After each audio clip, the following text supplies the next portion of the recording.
प्रथम मुंडक प्रथम खंड संबंध भाष्य। ओम ब्रह्मा देवानाम इत्यादि वाक्य से आरंभ होने वाली उपनिषद अथर्ववेद की है।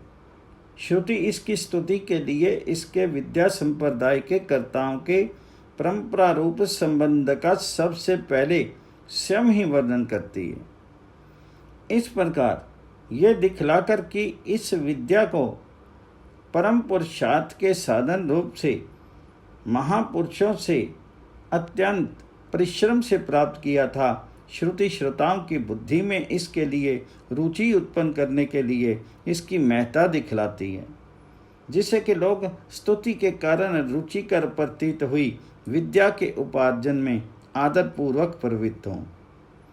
अपने प्रयोजन के साथ ब्रह्म विद्या का साध्य साधन रूप संबंध आगे चल करके विद्यते हृदय ग्रंथि इत्यादि मंत्र द्वारा बतलाया जाएगा।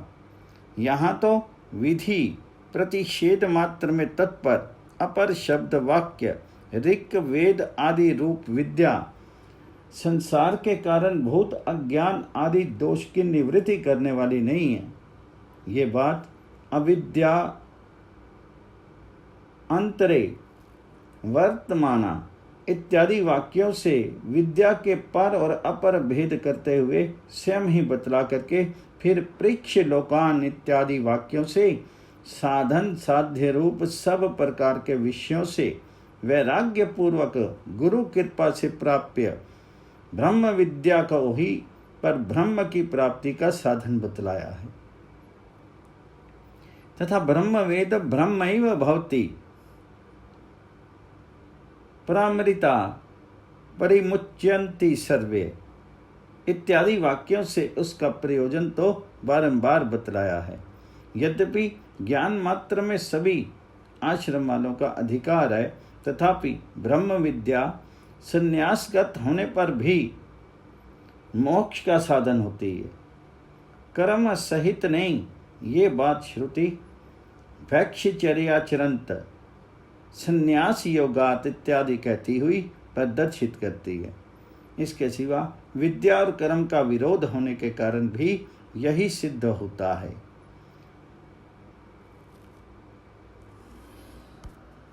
ब्रह्मात्मैक्य दर्शन के साथ तो कर्मों का संपादन स्वप्न में भी नहीं किया जा सकता, क्योंकि विद्या संपादन का कोई काल विशेष नहीं है और ना उसका कोई नियत निमित्त ही है। अतः किसी काल विशेष द्वारा उसका संकोच कर देना उचित नहीं है। गृहस्थों में जो ब्रह्म विद्या का संप्रदाय कर्तव्य आदि लिंग अस्तित्व सूचक निदर्शन देखा गया है, वह पूर्व प्रदर्शित स्थितर नियम को बाधित करने में समर्थ नहीं हो सकता, क्योंकि तम और प्रकाश की एकत्र स्थिति तो सैकड़ों विधियों से भी नहीं जानी जा सकती। फिर केवल लिंगों की तो बात ही क्या है। इस प्रकार जिसके संबंध और प्रयोजन का निर्देश किया है, उस मुंडक उपनिषद की ये संक्षिप्त व्याख्या आरंभ की जाती है। जो लोग श्रद्धा भक्ति पूर्वक आत्मभाव से इस ब्रह्म विद्या के समीप जाते हैं, वह उनके गर्भ जन्म जरा और रोग आदि अनर्थ समूह का छेदन करती है, अथवा उन्हें पर ब्रह्म को प्राप्त करा देती है। यह संसार के कारण रूप अविद्या आदि का अत्यंत अवसाधन विनाश कर देती है। इसलिए इसे उपनिषद कहते हैं, क्योंकि उप और नी पूर्वक सद धातु का यही अर्थ माना गया है। संपूर्ण देवताओं में पहले ब्रह्मा उत्पन्न हुए। मैं विश्व का रचयिता और त्रिभुवन का रक्षक था। उसने अपने ज्येष्ठ पुत्र अथर्वा को समस्त विद्याओं की आश्रयभूत ब्रह्म विद्या का उपदेश दिया। ब्रह्मा परिवृद्ध सबसे बड़ा हुआ, अर्थात महान, जो धर्म ज्ञान वैराग्य और ऐश्वर्य में अन्य सबसे बड़ा हुआ था। देवताओं द्योतन करने वाले प्रकाशमानों इंद्र आदिकों में प्रथम गुणों द्वारा प्रधान रूप से अथवा सम्यक स्वतंत्रता पूर्वक सबसे पहले उत्पन्न हुआ था। ये इसका तात्पर्य है, क्योंकि जो ये अतीन्द्रिय अग्राह है वह परमात्मा स्वयं उत्पन्न हुआ। इत्यादि स्मृति के अनुसार वह जैसे अन्य संसारी जीव उत्पन्न होते हैं, उस तरह धर्म या अधर्म के वशीभूत होकर के उत्पन्न नहीं हुआ। विश्व अर्थात संपूर्ण जगत का कर्ता, उत्पन्न करने वाला तथा उत्पन्न हुए भवन का गोप्ता, पालन करने वाला, ये ब्रह्मा के विशेषण उसकी उपदेश की हुई विद्या की स्तुति के लिए है, जिसका महत्व इस प्रकार प्रसिद्ध है। उस ब्रह्मा ने ब्रह्म विद्या को, ब्रह्म यानी परमात्मा की विद्या को, जिससे अक्षर और जो सत्य पुरुष को जानता है, ऐसे विशेषण से युक्त होने के कारण परमात्म संबंधनीय है, अथवा अग्र जन्म ब्रह्मा के द्वारा कही जाने के कारण जो ब्रह्म विद्या कहलाती है, उस ब्रह्म विद्या को जो समस्त विद्याओं की अभिव्यक्ति की हेतुभूत होने से अथवा जिसके द्वारा अश्रुत श्रुत हो जाता है, अमत मत हो जाता है तथा अज्ञात ज्ञात हो जाता है, इस श्रुति के अनुसार इसी से सर्व विद्या वैद्य वस्तु का ज्ञान होता है। इसलिए जो सर्व विद्या प्रतिष्ठा यानी संपूर्ण विद्याओं की आश्रयभूता है, अपने ज्येष्ठ पुत्र अथर्वा से कहा। यहाँ सर्व विद्या प्रतिष्ठाम इस पद से विद्या की स्तुति करते हैं। जो ज्येष्ठ सबसे बड़ा पुत्र हो उसे ज्येष्ठ पुत्र कहते हैं। ब्रह्मा की सृष्टि के अनेकों प्रकारों में किसी एक सृष्टि प्रकार के आदि में सबसे पहले अथर्वा को ही उत्पन्न किया गया, इसलिए वह ज्येष्ठ हैं। उस ज्येष्ठ पुत्र से कहा।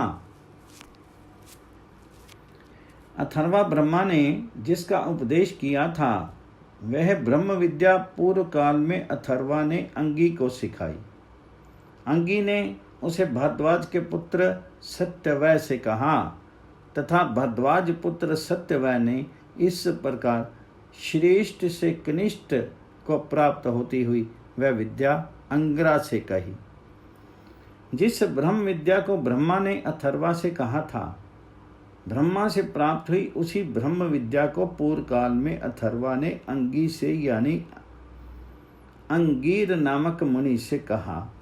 फिर उस अंगीर मुनि ने उसे भारद्वाज सत्यवह से यानी भारद्वाज गोत्र में उत्पन्न हुए सत्यवह नामक मुनि से कहा गया तथा भारद्वाज ने अपने शिष्य अथवा पुत्र अंगिरा से वह परावरा पर उत्कृष्ट से अवर कनिष्ठ को प्राप्त हुई अथवा पर और अवर सब विद्याओं के विषयों की व्याप्ति के कारण परावरा कही जाने वाली वह विद्या अंगिरा से कही।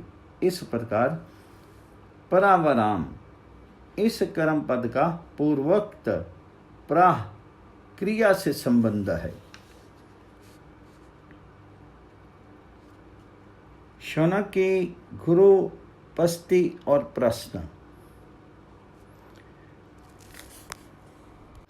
शौनक नामक प्रसिद्ध महाग्रस्त ने अंगिरा के पास विधि पूर्वक जाकर के पूछा, भगवान, जिसके जान लिए जाने पर वह सब कुछ जान लिया जाता है, महाशाल महाग्रस्त शौनक। शौनक के पुत्र ने भारद्वाज के शिष्य आचार्य अंगिरा के पास विधिवत अर्थात शास्त्र के अनुसार जाकर के पूछा। शौनक और अंगिरा के संबंध से पश्चात विधिवत विशेषण मिलने से ये जाना जाता है कि इनसे पूर्व आचार्यों में गुरूप सदन कोई नियम नहीं था, अतः इसकी मर्यादा निर्दिष्ट करने के लिए अथवा मध्य द्वीप का न्याय के लिए यह विशेषण दिया गया है, क्योंकि यह उपसदन विधि हम लोगों में ही माननीय है। शौनक ने क्या पूछा सो बताते हैं। भगव, हे भगवान,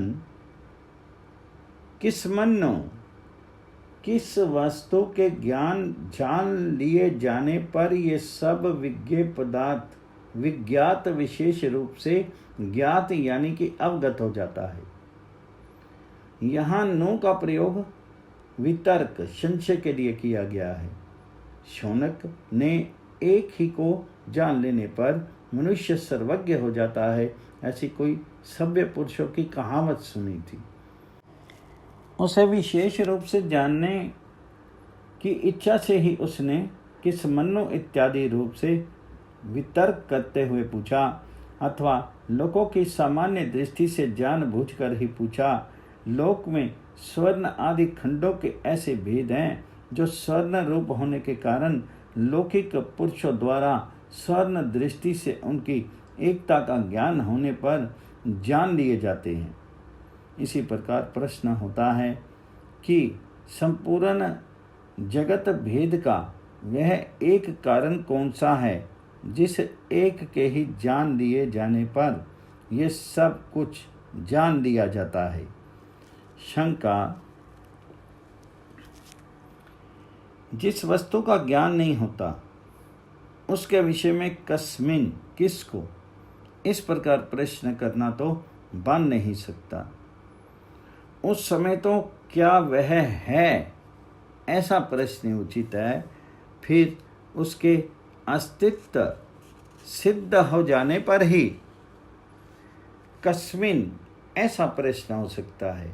जैसा कि अनेक आधारों का ज्ञान होने पर किस में रखा जाए, ऐसा प्रश्न किया जाता है।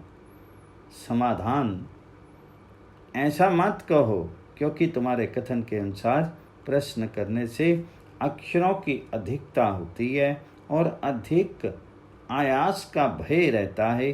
अतः किस एक के ही जान लेने पर मनुष्य सर्वज्ञ हो जाता है, ऐसा प्रश्न बन सकता है। अंगिरा का उत्तर, विद्या दो प्रकार की है। उसने कहा, ब्रह्मवेताओं में ने कहा है कि दो विद्याएं जानने योग्य हैं, एक परा और दूसरी अपरा। उस शौनक से अंगिरा ने कहा, क्या कहा सो बतलाते हैं। दो विद्याएं वेदितव्य अर्थात जानने योग्य हैं। ऐसा जो ब्रह्मविद्ध वेद के अर्थ को जानने वाले परमार्थदर्शी हैं, वे कहते हैं वे दो विद्याएं कौन सी हैं। इस पर कहते हैं, परा अर्थात परमात्म विद्या और अपरा धर्म, अधर्म के साधन और उसके फल से संबंध रखने वाली विद्या। शंका, शौनक ने तो ये पूछा था कि किसको जान लेने पर पुरुष सर्वज्ञ हो जाता है। उसके उत्तर में जो कहना चाहिए था उसकी जगह दो विद्याएं हैं आदि बातें तो अंगिरा ने बिना पूछे ही कही हैं। समाधान, ये कोई दोष नहीं है, क्योंकि उत्तर तो क्रम की अपेक्षा रखता है। अपरा विद्या तो अविद्या ही है, अतः उसका निराकरण किया जाना चाहिए। उसके विषय में जान लेने पर तो तत्वता कुछ भी नहीं जाना जाता, क्योंकि यह नियम है कि पहले पूर्व पक्ष का खंडन करके पीछे सिद्धांत कहा जाता है।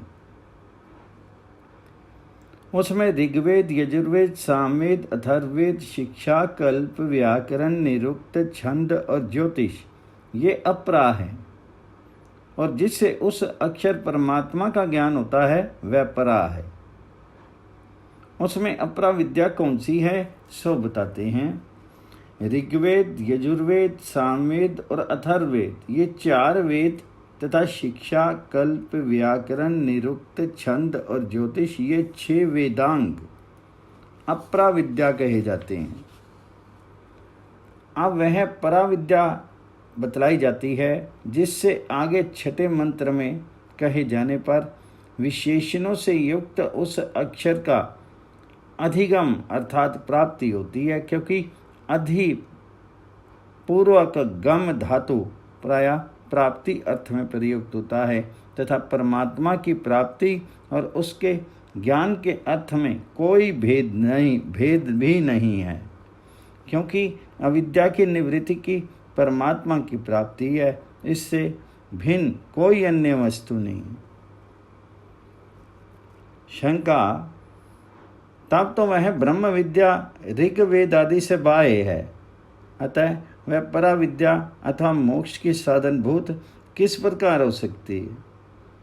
स्मृतियाँ तो कहती हैं कि जो वेद बाह्य स्मृतियाँ और जो कोई कुविचार हैं वे परलोक में निष्फल और नरक की साधन मानी गई हैं।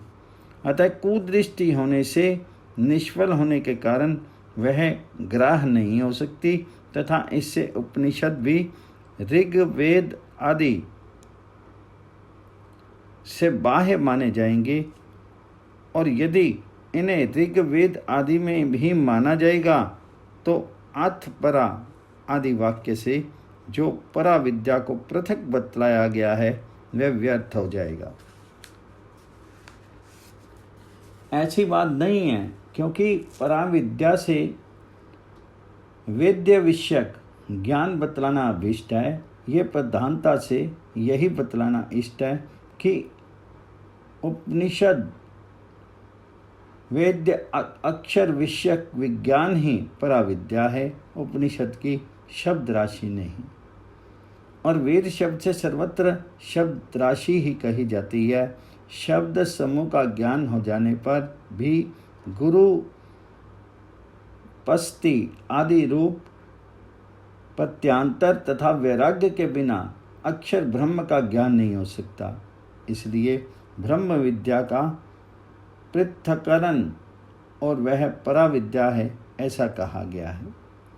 जिस प्रकार विधि कर्म कांड के संबंध में उसका प्रतिपादन करने वाले वाक्यों का अर्थ जानने के समय से भिन्न कर्ता आदि अनेकों कारकों क्रिया निष्पत्ति के साधनों के उपसंहार द्वारा अग्नियोग्य आदि अनुष्ठेय अर्थ रह जाता है, उस प्रकार पराविद्या के संबंध में नहीं होता।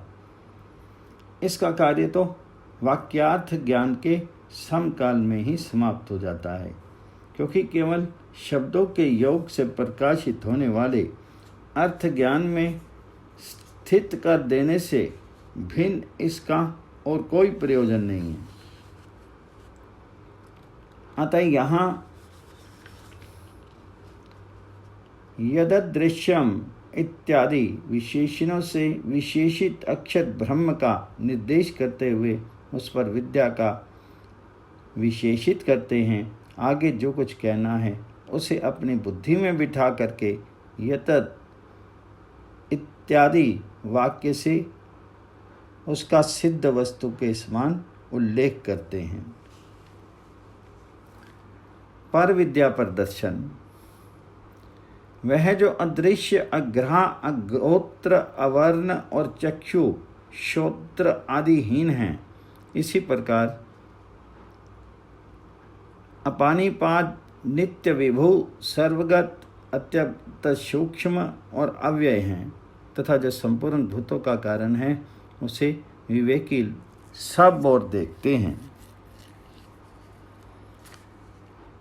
वह जो अदृश्य अर्थात समस्त ज्ञान इंद्रियों का विषय है, क्योंकि बाहर को प्रवृत्त हुई दृक् शक्ति पंच ज्ञान इंद्रिय रूप द्वार वाली है। अग्रा अर्थात कर्म इंद्रियों का अविषय है। अगोत्र गोत्र अन्वय अथवा मूल ये किसी अन्य अर्थ के वाचक नहीं है, अर्थात इनका एक ही अर्थ है। अतः अगोत्र यानी अन्वय, क्योंकि उस अक्षर ब्रह्म का कोई मूल नहीं है जिससे वह अन्वित हो, जिसका वर्णन किया जाए। वे स्थूलत्व आदि या शुक्लत्व आदि द्रव्य के धर्म ही वर्ण हैं। वे वर्ण जिनमें विद्यमान नहीं हैं वे अक्षर अवर्ण हैं। अचक्षु श्रोत्र चक्षु नेत्रेंद्रिय और श्रोत्र कर्ण इंद्रिय ये संपूर्ण प्राणियों की रूप और शब्द को ग्रहित करने वाली इंद्रियां हैं। वे जिसमें नहीं हैं उसे ही अचक्षु श्रोत्र कहते हैं। यह सर्वज्ञ सर्वविद इस श्रुति में पुरुष के लिए चेतन तत्व विशेषण दिया गया है।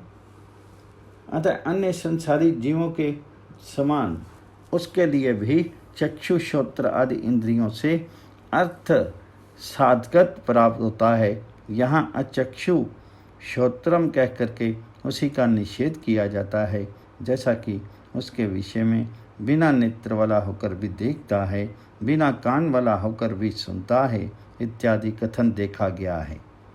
यही नहीं, वह अपानीपात अर्थात कर्म इंद्रियों से भी रहित है, क्योंकि इस प्रकार वह अघ्रा और अग्राहक भी है, इसलिए वह नित्य अविनाशी है तथा विभु ब्रह्मा से लेकर के स्थावर पर्यंत प्राणी भेद से वह विविध अनेक प्रकार का हो जाता है, इसलिए विभु है, सर्वगत व्यापक है और शब्द आदि स्थूलता के कारणों से रहित होने के कारण आकाश के समान अत्यंत सूक्ष्म है। शब्द आदि गुण ही आकाश वायु आदि को उत्तरोत्तर स्थूलता के कारण है। उससे रहित होने के कारण वह अक्षर ब्रह्म सुसूक्ष्म है तथा उपयुक्त धर्म वाला होने से ही कभी उसका व्यय नहीं होता, इसलिए वह अव्यय है। क्योंकि अंगहीन वस्तु का शरीर के समान अपने अंगों का क्षय रूप व्यय नहीं हो सकता, न राजा के समान कोश क्षय रूप व्यय ही संभव है, और न निर्गुण तथा सर्वात्मक होने के कारण उनका गुण निश्चय द्वारा ही व्यय हो जाता है।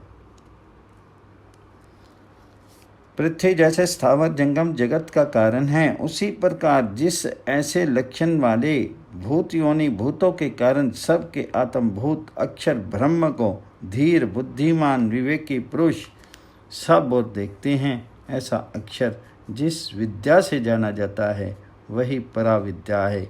ये इस संपूर्ण मंत्र का तात्पर्य है।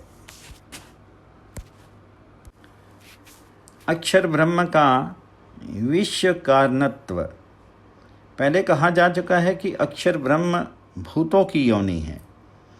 उसका यह भूत योनित्व किस प्रकार का है सो प्रसिद्ध दृष्टांतों द्वारा बताया जाता है। जिस प्रकार मकड़ी जाले को बनाती और निकल जाती है, जैसे पृथ्वी में औषधियाँ उत्पन्न होती हैं और जैसे सजीव पुरुष से केश एवं लोम उत्पन्न होते हैं, उसी प्रकार उस अक्षर से ये विश्व प्रकट होता है। जिस प्रकार लोक में प्रसिद्ध है कि ओर्न नाभि मकड़ी किसी अन्य उपकरण की अपेक्षा ना कर स्वयं ही अपने शीर से अभिन्न तंतुओं को रचती, अर्थात उन्हें बाहर फैलाती है और फिर उन्हीं को गृहीत भी कर लेती है, यानी अपने शीर से अभिन्न कर देती है। तथा जैसे पृथ्वी में व्रीहि यव इत्यादि से लेकर के वृक्ष पर्यंत समस्त औषधियाँ उससे अभिन्न ही उत्पन्न होती हैं, और जैसे सत विद्यमान अर्थात जीवित पुरुष से उससे विलक्षण केश और लोम उत्पन्न होते हैं, जैसा कि ये दृष्टांत है, उसी प्रकार इस संसार मंडल में इससे विभिन्न और समान लक्षणों वाला ये विश्व समस्त जगत किसी अन्य निमित्त की अपेक्षा न करने वाले उस उपयुक्त लक्षण विशिष्ट अक्षर से ही उत्पन्न होता है। ये अनेक दृष्टांत केवल विषय को सरलता से समझने के लिए ही लिए गए हैं। ब्रह्म से उत्पन्न होने वाला जो जगत है वह इस क्रम से उत्पन्न होता है। वैरों की मुट्ठी फेंक देने के कार समान एक साथ उत्पन्न नहीं होता। इस प्रकार उस क्रम के नियम को बतलाने की इच्छा वाले इस मंत्र का आरंभ किया जाता है। ज्ञान रूप तप के द्वारा ब्रह्म द्वारा स्थूलता को प्राप्त हो जाता है, उसी से अन्न उत्पन्न होता है। फिर अन्न से क्रमशः प्राण, मन, सत्य, लोक, कर्म और कर्म से अमृत संज्ञक कर्म फल उत्पन्न होता है। उत्पत्ति विधि का ज्ञाता होने के कारण तप अर्थात ज्ञान से भूतों का कारण रूप अक्षर ब्रह्म अपचित होता है, अर्थात इस जगत को उत्पन्न करने की इच्छा करते हुए वह कुछ स्थूलता को प्राप्त होता है। जैसे अंकुर रूप में परिणित होता हुआ बीज कुछ स्थूल हो जाता, अथवा पुत्र उत्पन्न करने की इच्छा वाला पिता हर्ष से उल्लसित हो जाता है। इस प्रकार सर्वज्ञ होने के कारण सृष्टि, स्थिति और संहार शक्ति की विज्ञानवादा से बुद्धि को प्राप्त हुए उस ब्रह्म से अन्न जो खाया यानी कि भोजन किया जाए उसे अन्न कहते हैं। वह सबका साधारण कारण रूप अव्याकृत संसारियों की व्याचिकिर्षित व्यक्त की जाने वाली अवस्था रूप से उत्पन्न होता है। उस अव्याकृत से यानी व्याचिकीर्षित अवस्था वाले अन्न से प्राण हिरण्यगर्भ यानी ब्रह्म की ज्ञान और क्रिया शक्तियों से अधिष्ठित व्यष्टि जीवों का समष्टि रूप तथा अविद्या, काम, कर्म और भों के समुदाय रूप बीज का अंकुर जगत आत्मा उत्पन्न होता है। यहाँ प्राण शब्द का अभिजायते क्रिया से संबंध है तथा उस प्राण से मन यानी संकल्प, विकल्प, संशय, निर्यात्मक मन नामक अंतःकरण उत्पन्न होता है। उस संकल्प आदि रूप मन से भी सत्य सत्य नामक आकाश आदि भूत पंचक की उत्पत्ति होती है। फिर उस सत्य संज्ञक भूत पंचक से ब्रह्मांड क्रम से भू आदि 7 लोक उत्पन्न होते हैं। उनमें मनुष्य आदि प्राणियों के वर्ण और आश्रम के क्रम से कर्म होते हैं तथा उस निर्मित भूत कर्मों से अमृत कर्म जनित फल होता है। जब तक 100 करोड़ कल्प तक भी कर्मों का नाश नहीं होता तब तक उनका फल भी नष्ट नहीं होता, इसलिए कर्म फल को अमृत कहा है। पूर्वोक्त अर्थ का ही उपसंहार करने की इच्छा वाला यह नवम मंत्र आगे जाने वाला अर्थ कहता है। जो सबको सामान्य रूप से जानने वाला और सबका विशेषज्ञ है तथा जिसका ज्ञान में तप है, उस अक्षर ब्रह्म से ही ये ब्रह्म हिरण्यगर्भ नाम रूप और अन्न उत्पन्न होता है। जो पुरुष कहे हुए लक्षणों वाला अक्षर संज्ञक ब्रह्म सर्वज्ञ सबको सामान्य रूप से जानता है, इसलिए सर्वज्ञ और विशेष रूप से सब कुछ जानता है, इसलिए सर्वविद है। जिसका ज्ञान में अर्थात सर्वज्ञता रूप ज्ञान विकार ही तप है, आयास रूप तप नहीं है। उस उपर्युक्त सर्वज्ञ से ही वह पूर्वोक्त हिरण्यगर्भ संज्ञक कार्य ब्रह्म उत्पन्न होता है तथा उसी से पूर्वोक्त मंत्र के क्रम के अनुसार यह देवदत्त, यज्ञदत्त इत्यादि नाम ये शुक्ल नील इत्यादि रूप तथा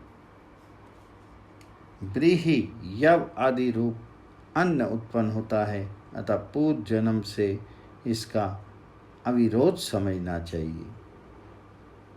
प्रथम खंड। ओम।